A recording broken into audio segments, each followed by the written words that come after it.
Israeli दूतावास के बाहर हुए धमाके की जांच हुई तेज। पाकिस्तान या किसी तीसरे देश का नाम अब तक सामने नहीं आया। 2 ईरानी नागरिकों से पूछताछ जारी। दिल्ली में ब्लास्ट की जिम्मेदारी जैश उल हिंद नाम के आतंकी संगठन ने ली। जैश उल हिंद के दावे की जांच में जुटी है एजेंसियां। दिल्ली में शुक्रवार को हुए आईईडी ब्लास्ट को लेकर के नया खुलासा। रेकी के बाद प्लांट किया गया था आईईडी। इजराइल एम्बेसी के पास हुआ था धमाका।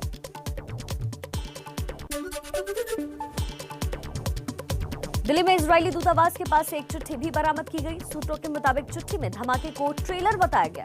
2020 में ईरान के जनरल कासिम सुलेमानी की हत्या का बदला लेने की बात कही गई। पुलिस दिल्ली में बसे सभी ईरानियों का ब्यौरा इकट्ठा करने में जुटी है। सभी होटल मंगाए जा रहे ईरानी यात्रियों की डिटेल्स। ओला उबर से भी मांगी गई है पिकअप और ड्रॉप की जानकारी। दिल्ली धमाके पर इजराइल के डेप्यूटी चीफ ऑफ मिशन से एबीपी न्यूज की बातचीत। कहा, धमाके के पीछे ईरान का हाथ हो सकता है। दिल्ली में हुए बम धमाके पर कांग्रेस का ट्वीट। लिखा, गृह मंत्री अमित शाह नाकामी का पर्याय बन चुके हैं, उन्हें पद से बर्खास्त करना चाहिए। सर्वदलीय बैठक में पीएम मोदी का बड़ा बयान। कहा, किसानों को दिया प्रस्ताव आज भी बरकरार। किसानों से सरकार बस एक फोन कॉल दूर है, अगर चाहते हैं तो बात कर सकते हैं। पीएम मोदी के बयान के बाद संयुक्त किसान मोर्चा ने कहा, किसान यहां सरकार से बातचीत करने ही आए हैं, हमारी ओर से बातचीत बंद करने का सवाल ही नहीं उठता। भारतीय किसान यूनियन के नेता राकेश टिकैत का बयान। बोले, पीएम मोदी को संज्ञान लेने के लिए धन्यवाद। सरकार और किसानों के बीच बातचीत कराएं पीएम मोदी। 26 जनवरी की हिंसा के मामले में दिल्ली पुलिस ने सिंघू बॉर्डर पर किसानों के मंच के पास नोटिस लगाया। 3 दिनों में नेताओं को पेश होने का अल्टीमेटम दिया गया। गणतंत्र दिवस पर दिल्ली में हुई हिंसा में पुलिस ने अब तक 38 केस दर्ज कर लिए हैं। 84 लोग गिरफ्तार भी किए गए। लाल किला पहुंचकर फॉरेंसिक टीम ने सबूत भी जुटाए।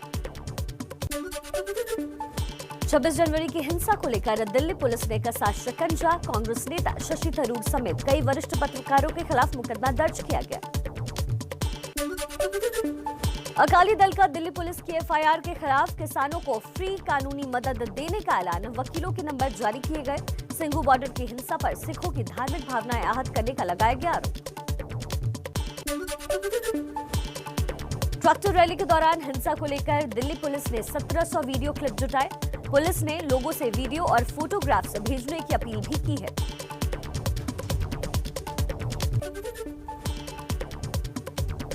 दिल्ली के शहीदी पार्क में घायल पुलिसकर्मियों के परिजनों का प्रदर्शन। 26 जनवरी की हिंसा में 394 पुलिसकर्मी घायल हुए थे। सिंघू बॉर्डर पर आंदोलनकारियों की तलवार से घायल एसएचओ से एबीपी न्यूज ने की बातचीत। बोले, गुस्से में आए एक युवक ने पहले हटने को कहा, जब मैं नहीं हटा तो उसने हमला कर दिया, फिर भी मैंने उसे भीड़ से बचाया। सिंघू बॉर्डर पर पथराव के लिए किसान नेताओं ने बीजेपी को ठहराया जिम्मेदार। कहा, बीजेपी ने पहले ही हमले की योजना बनाई थी। हमलावरों ने महिलाओं के कैंप पर भी हमला किया।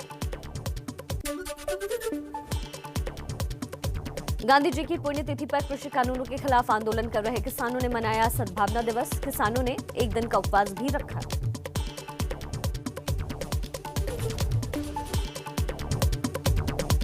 सिंघू, टिकरी और गाजीपुर बॉर्डर पर आज रात 11 बजे तक के लिए इंटरनेट सेवा पर रोक लगाई गई। अफवाहों पर लगाम और सुरक्षा के लिए सरकार का फैसला।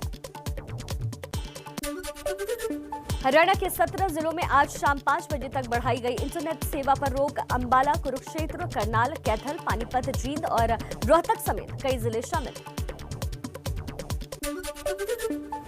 हरियाणा के जींद में किसानों की महापंचायत ने दी चेतावनी। कहा, इंटरनेट सेवा बहाल नहीं की तो लेंगे कड़े फैसले।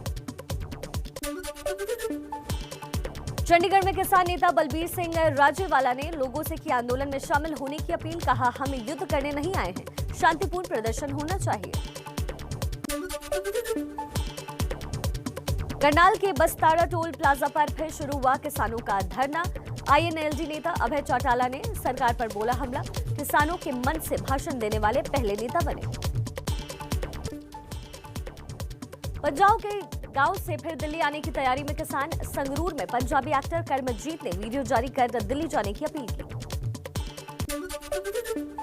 हरियाणा के चरखी दादरी से फोगाट खाप दिल्ली के लिए रवाना। वकीलों का दल भी शामिल। गाजीपुर बॉर्डर पहुंचेंगे किसान। यूपी के अमरोहा में किसानों ने बीजेपी नेताओं की नो एंट्री का बोर्ड लगाकर दी चेतावनी। कहा, जब तक कृषि कानून की वापसी नहीं तब तक नेताओं की एंट्री नहीं। पटना में कृषि कानून के विरोध में महागठबंधन ने बनाया मानव श्रृंखला। बोले, वापसी तक ऐसे ही प्रदर्शन करते रहेंगे। किसान आंदोलन को बीजेपी नेता सुशील मोदी ने बताया सूट बूट वाले किसानों का आंदोलन। कहा, वामपंथियों और नक्सलियों ने हाईजैक कर लिया है।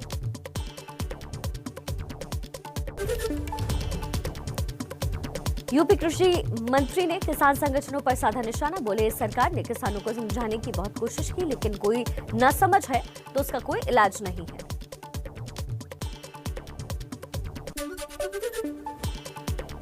किसान आंदोलन के समर्थन में बोले शिवसेना नेता संजय राउत। कहा, अगर पीएम मोदी एक कदम आगे बढ़ किसानों से बातचीत करे तो मसला हल हो सकता है। कांग्रेस नेता कपिल सिब्बल का आंदोलन खत्म करने के लिए साजिश रचने का आरोप। बोले, बिना इजाजत के कोई लाल किले में नहीं पहुंच सकता। आंदोलनकारी सीधे चले गए। वो लोग कह रहे हैं कि उन्हें किसी ने रोका ही नहीं।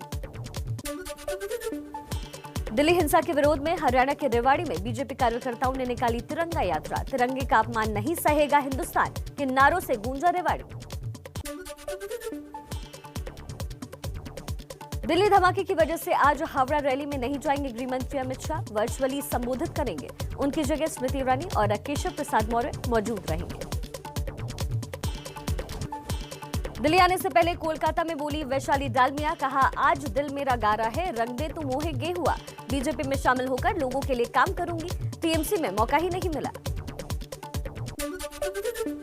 कोलकाता में यूपी के डिप्टी सीएम केशव मौर्य का ममता बनर्जी पर हमला। बोले, श्री राम जय घोष सुनते ही चिढ़ने वाली ममता दीदी 100 दिन बाद चिल्ला चिल्ला कर जय श्री राम कहेंगी। बीजेपी के राष्ट्रीय उपाध्यक्ष मुकुल रॉय का बयान। कहा, उत्तर 24 परगना में गृह मंत्री की रैली के लिए बना मंच वैसा ही रहेगा। किसी दिन अमित शाह रैली के लिए आ सकते हैं। शनिवार को होनी थी शाह की रैली। बीजेपी नेता तेजस्वी सूर्या का बड़ा बयान। कहा, बंगाल में बीजेपी टीएमसी के बीच ही मुख्य लड़ाई। बीजेपी ने वो लड़ाई जीत ली है। कांग्रेस ना ए टीम में है और ना ही बी टीम में।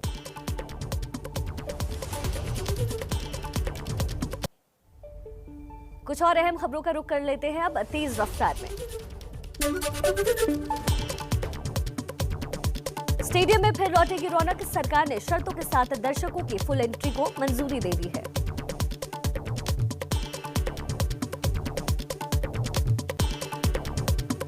तमिलनाडु में बीजेपी और एआईएडीएमके के बीच गठबंधन। बीजेपी अध्यक्ष जेपी नड्डा बोले, आने वाले विधानसभा चुनाव में बीजेपी एआईएडीएमके के साथ मिलकर लड़ेगी चुनाव। राष्ट्रपिता महात्मा गांधी को पीएम मोदी ने किया नमन। 73वें पुण्यतिथि पर गांधी स्मृति भवन में प्रार्थना सभा का आयोजन किया गया। उपराष्ट्रपति भी कार्यक्रम में शामिल हुए। बिहार में फिर बदला सियासी माहौल। एनडीए की बैठक में चिराग पासवान को भी भेजा गया न्योता। चिराग ने शामिल होने से मना किया। एलजेपी अकेली लड़ी थी विधानसभा चुनाव। एनडीए की बैठक में चिराग पासवान को बुलाए जाने पर बिहार गठबंधन में बवाल। मांझी की पार्टी ने कहा, एनडीए में रहने पर मांझी लेंगे फैसला।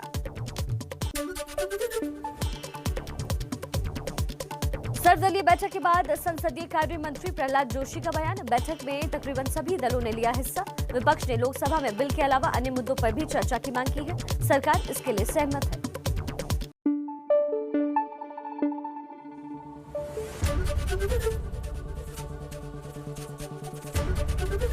एबीपी न्यूज आपको रखे आगे।